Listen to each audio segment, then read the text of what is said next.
Welcome to back my YouTube channel GK education. My self Jashan Kumar मैश्री। अगर आप इस यूट्यूब चैनल पे नए हैं तो please subscribe this channel and press the bell icon, जिससे आने वाली न्यू वीडियो आपको नोटिफिकेशन द्वारा मिल जाएगी। लास्ट क्लास के अंदर हमने देखा था केमिकल प्रॉपर्टी ऑफ एमीन, जिसके अंदर हमने डिफरेंट टाइप्स की रिएक्शंस को डिस्कस किया था। आज हमारा टॉपिक है कुछ इंपोर्टेंट रिएक्शन है, क्योंकि जो हमने सिर्फ और सिर्फ अभी एल्काइल एमीन्स के बारे में डिस्कस किया था, बेंजाइल एमीन या हम बोले एराइल एमीन्स के बारे में डिस्कस नहीं किया था, तो उसके कुछ रिएक्शंस को देखेंगे।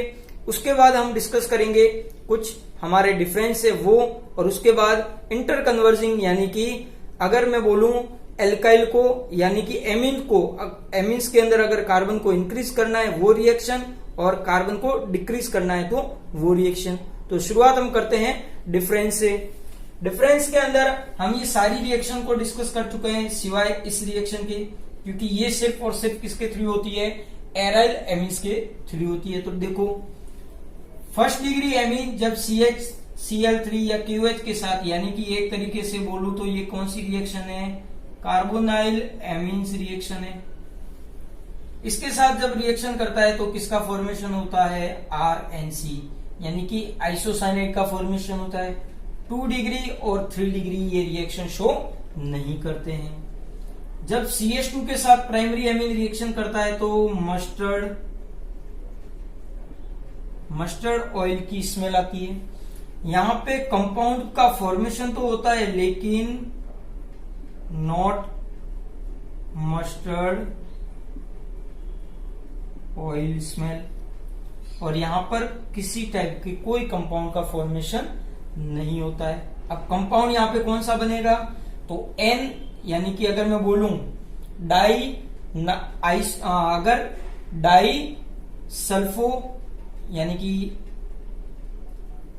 कंपाउंड की अगर मैं बात करूं तो यहां पर किसका फॉर्मेशन होगा, डाई थायो आइसोसाइनेट का फॉर्मेशन होगा, लेकिन उसकी मस्टर्ड की ऑयल नहीं आती, और यहां पर मस्टर्ड ऑयल आती है, और ये किसी टाइप की कोई रिएक्शन शो नहीं करता।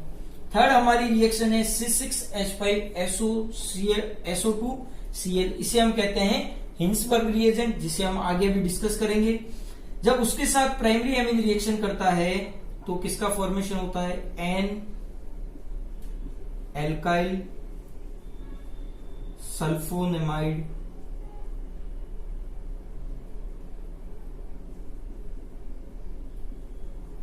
ठीक है। यहां पर फॉर्मेशन होगा NN डाई एल्काइल सल्फोनेमाइड, और यहां पर किसी टाइप का कोई फॉर्मेशन नहीं होगा। तो सर इससे हमें क्या पता चलेगा कि ये सेपरेशन इसका कैसे करेंगे, तो ये जो होता है वो बेस के अंदर सोल्यूबल होता है, ये होता है बेस के अंदर इनसोल्यूबल, ठीक है, इससे पता लग जाएगा। अब HNO2 के साथ रिएक्शन, तो लास्ट क्लास के अंदर हमने देखा था जब HNO2 के साथ प्राइमरी एमीन रिएक्शन करती है तो किसका फॉर्मेशन होता है, एल्कोहल और N2 रिमूव और H2 N2 रिमूव होती है, और जबकि यहां पर किसका फॉर्मेशन होता है, N नाइट्रोसो एल्काइल एमाइड का फॉर्मेशन होता है।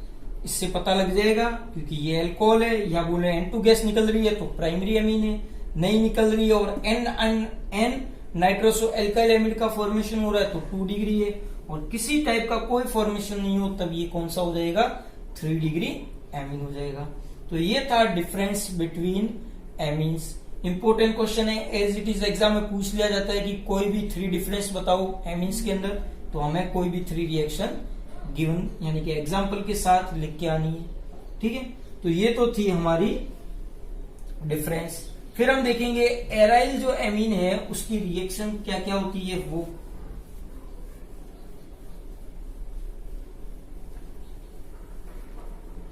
एराइल एमीन के सबसे फर्स्ट रिएक्शन है हमारी हिंसबर्ग रिएजेंट।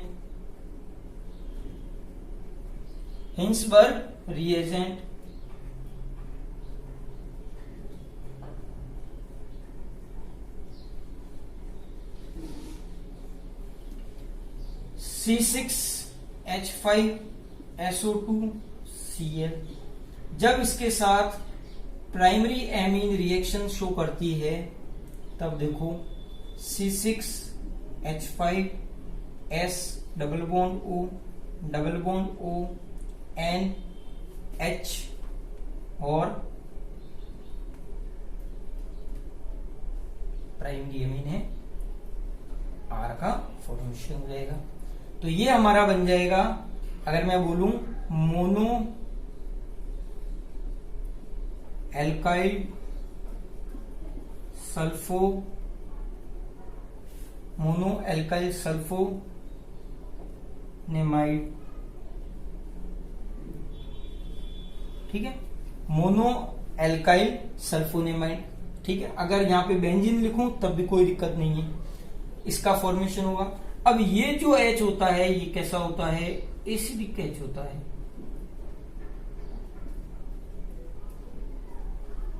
क्यों? क्योंकि यहां देखो इलेक्ट्रॉन नेगेटिव है, तो ये इस H को बाहर जाने के लिए मजबूर कर देंगे, इसीलिए ये क्या होता है, बेस के अंदर, या मैं बोलूं सॉल्यूबल इन बेस, ठीक है।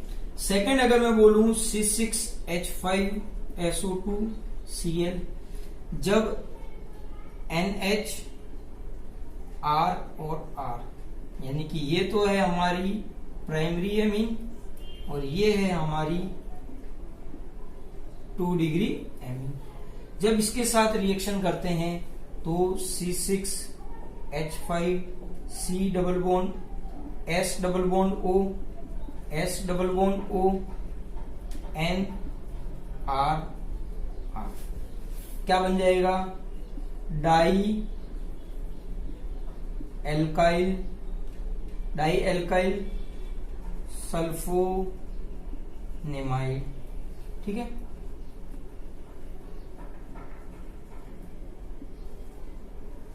अब ये जो होता है इसके अंदर no presence of acidic hydrogen इसके अंदर प्रेजेंस नहीं होता, इस कारण ये इनसॉल्यूबल इन वाटर के अंदर ये कैसा हो जाएगा, इनसॉल्यूबल हो जाएगा। तो ये थी रिएक्शन ऑफ हिंसबर्ग रिएजेंट। अगर मैं इसके 3 डिग्री की बात करूं, देखो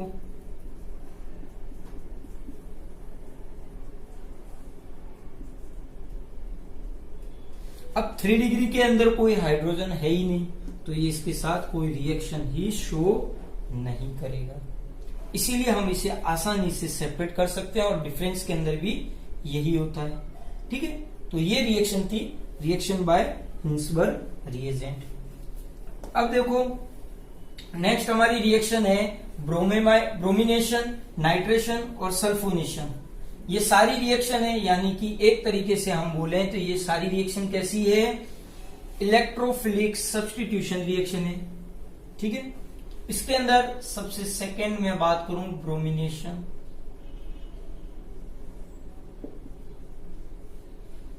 ठीक है। ब्रोमीन का अटैचमेंट करवाना है, तो ये है हमारी एनिलीन, ठीक है, एक तरीके से बोले एराइल एमीन। जब मैं इसके साथ ब्रोमीन की रिएक्शन करवाता हूं एक्वाटिक मीडियम में, तो देखो मुझे किसका फॉर्मेशन मिल जाता है, NH2 Br Br Br, यानी कि 2 4 6 try bromo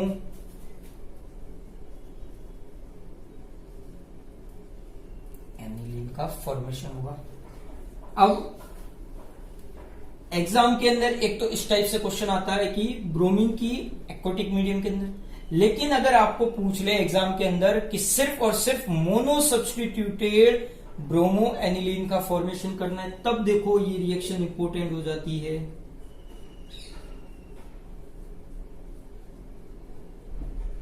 NH2 CH3 CO2 O। जब एनिलीन की रिएक्शन एनहाइड्राइड,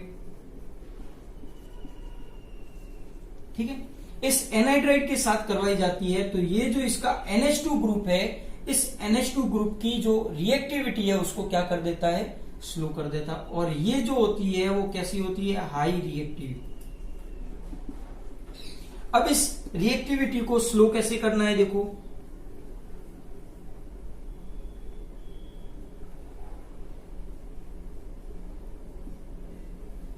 ठीक है, ये COCH3 यहां पर अटैच हो जाता है और वाटर के मॉलिक्यूल के फॉर्म में एक H2O, या मैं बोलूं CH3COH, यानी कि अल्कोहल रिमूव हो जाएगा। ठीक है, अब ये जो है इसकी जो रिएक्टिविटी होती है वो एनिलीन से थोड़ी सी कम होती है। जब इसकी रिएक्शन Br2 के साथ करवाई जाती है तब फॉर्मेशन होता है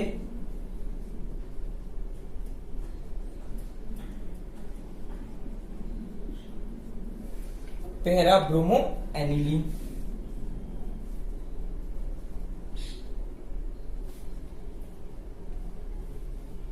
पैरा ब्रोमो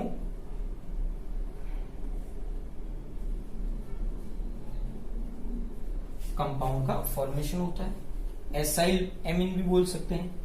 जब अब इसका मैं क्या करवाता हूं, हाइड्रोलाइसिस करवाता हूं, तो ये फिर से क्या हो जाता है, रिमूव हो जाएगा, यानी कि CH3COOH या CH3CO अल्कोहल की फॉर्म में, और हमें क्या गिवन हो जाएगा,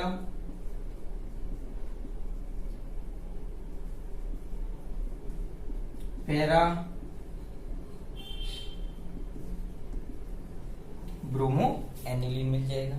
तो ये रिएक्शन है मोनोसब्स्टिट्यूटेड हाइड्रोजन डेरिवेटिव की।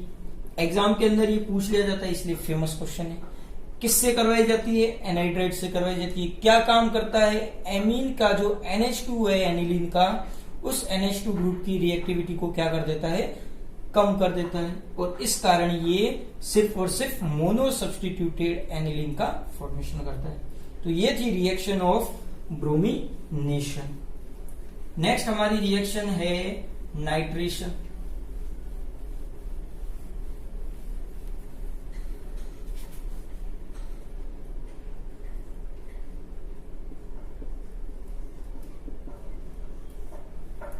नाइट्रेशन के अंदर देखो क्या होता है, H2SO4 और HNO3 का इसके थ्रू होगी, यानी कि ये है हमारी एनिलीन। जब इसकी रिएक्शन H2SO4 या HNO3 के साथ करवाई जाए और हीट दी जाए तो देखो किसका फॉर्मेशन होगा,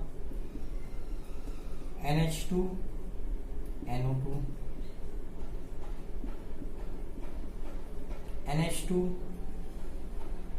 NO2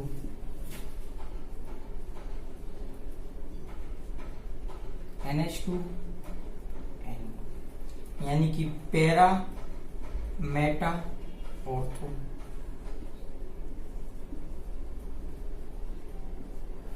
ये तीनों कंपाउंड मिलते हैं, सबसे ज्यादा ये होता है, ठीक है, फिर मेटा और फिर ऑर्थो। सर ये क्या हो गया, हमने तो जब देखा था तो हमें सिर्फ और सिर्फ पैरा और ऑर्थो ही बनाते थे, यहां पर ये सर मेटा क्यों हो गया, इसका रीजन है, ये जो मेटा होता है ये किस कारण होता है, जो H2SO4 है ये अटैक कर देता है, H2SO4 का जो H+ है वो किसके ऊपर अटैक कर देता है, अटैक ऑन NH2, जिससे किसका फॉर्मेशन होता है, NH3+ का। और ये जो NH3+ है ये क्या करता है, बेंजीन रिंग से इलेक्ट्रॉन को गेन करता है, तो इलेक्ट्रॉन गेन बाय बेंजीन। और इलेक्ट्रॉन को जब ये गेन करेगा तो हमें पता है कि कहां पे इलेक्ट्रॉन की डेंसिटी कम हो जाएगी, ऑर्थो और पैरा पे। तो यहां पर तो अभी भी इलेक्ट्रॉन है, यानी कि मेटा पोजीशन को अटैक करने के लिए एक्टिव कर देगा, ठीक है, और इस कारण मेटा का फॉर्मेशन होगा। तो ये थी हमारी नाइट्रेशन रिएक्शन। अब सर अगर हमें सिर्फ और सिर्फ किसी एक कंपाउंड का फॉर्मेशन करना है तब क्या होगा? तो वैसे ही देखो,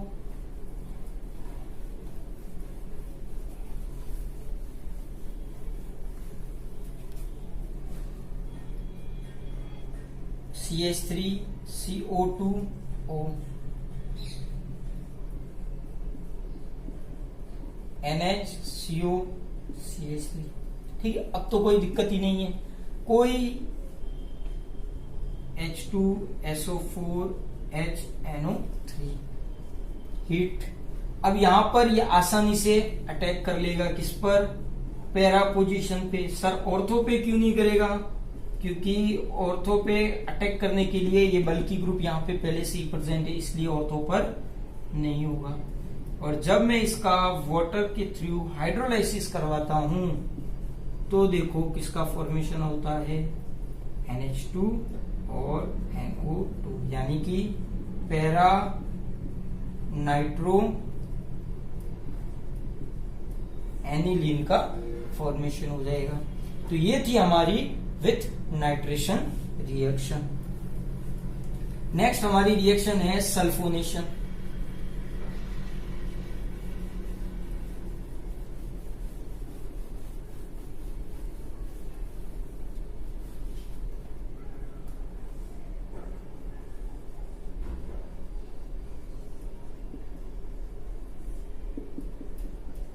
ठीक है, अब सल्फोनेशन है यानी कि सीधी सी बात है किसके थ्रू?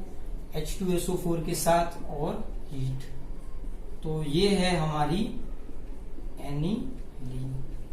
जब मैं इसकी रिएक्शन H2SO4 के साथ करवाता हूं तो देखो NHSO3H बन जाएगा, ठीक है।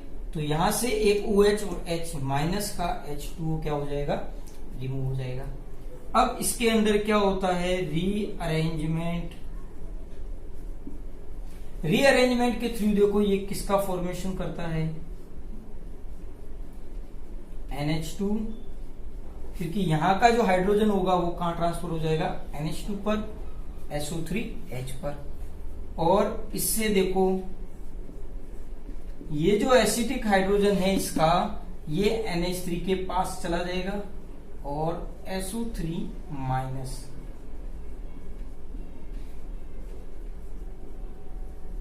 ज्विटर आयन का फॉर्मेशन हो जाएगा। तो ये जो रिएक्शन है ये है हमारी रिएक्शन ऑफ सल्फोनेशन रिएक्शन। यहां पर ये ध्यान रखना है, फर्स्ट अटैक यहां पर होगा, उसके बाद रीअरेंजमेंट होगा एंड देन यहां पर फिर से हाइड्रोजन का ट्रांसफर होकर के ज्विटर आयन का फॉर्मेशन होगा। तो ये जो रिएक्शन है हमारी सल्फोनेशन रिएक्शन है। नेक्स्ट हमारा टॉपिक है इंटर कन्वर्जिंग।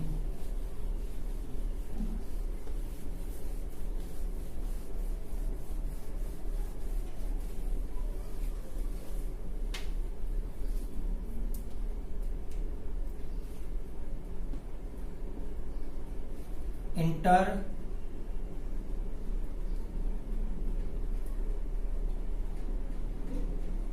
कन्वर्जिंग। सबसे फर्स्ट हम देखेंगे इंक्रीजिंग। इंक्रीजिंग के अंदर यानी कि ये जो हमारा RNH2 है इसके अंदर जो हमारा, अगर मैं बोलूं हमें कार्बन को क्या करना है? इंक्रीज। तो मैं यहां पर कार्बन को, ठीक है, इसकी रिएक्शन पहले HNO2 के साथ करवाते हैं। ये है हमारा प्राइमरी एमीन। तो किसका फॉर्मेशन हो जाएगा? ROH। थोड़ी देर पहले रिएक्शन लिखी थी, HNO2 के साथ एल्कोहल N2 और H2O उड़ गए। अब इसकी रिएक्शन किसके साथ करवाना है? PCl5 के साथ। जब PCl5 के साथ ये रिएक्शन करेगी तो किसका फॉर्मेशन होगा? एल्किल हैलाइड का फॉर्मेशन होगा। POCl3 निकल जाएगा और एक HCl रिमूव हो जाएगा। अब ये जो रिएक्शन है इसकी रिएक्शन किसके साथ करवानी है? पोटेशियम साइनाइड के साथ। पोटेशियम साइनाइड के साथ रिएक्शन करवाते हैं तो KCl निकल जाता है। यहां मैं सारा लिख लेता हूं क्या क्या रिमूव होगा।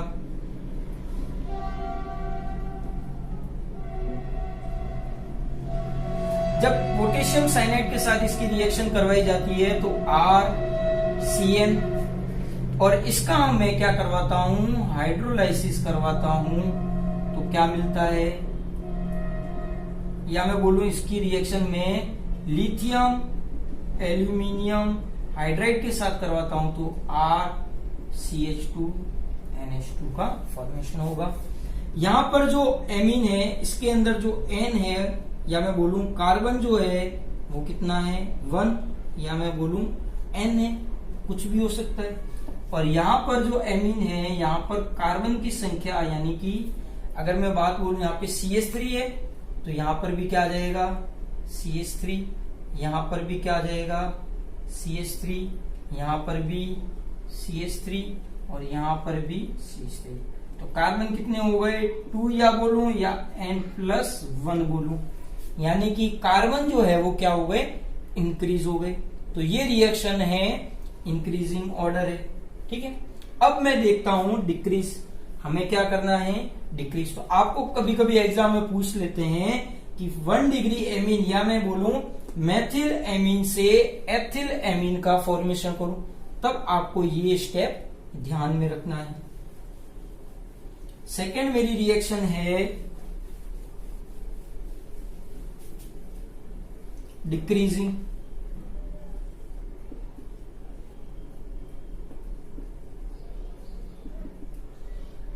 यानी कि अब जो कार्बन है उसको क्या करना है? कम करना है। CH3 CH2 NH2।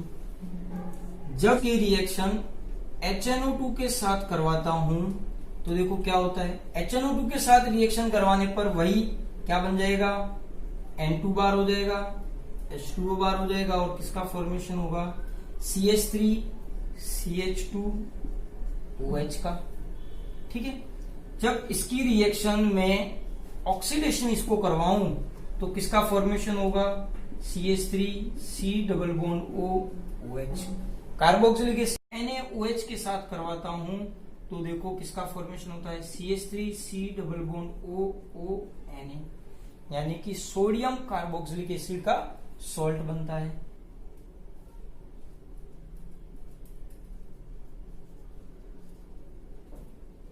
Soda lime के साथ और किसके? NaOH और CaO करवाने पर क्या हो जाएगा? CH3H, यानी कि किसका फॉर्मेशन हो जाएगा? एल्केन का। अब ये जो एल्केन है इसकी रिएक्शन में किसके साथ? अगर मैं Cl2 के साथ करवाऊं तो मुझे क्या मिल जाएगा? CH3Cl गिवन हो जाएगा। इस CH3 की रिएक्शन में NH3 के साथ करवाऊं तो मुझे क्या मिल जाएगा? CH3NH2।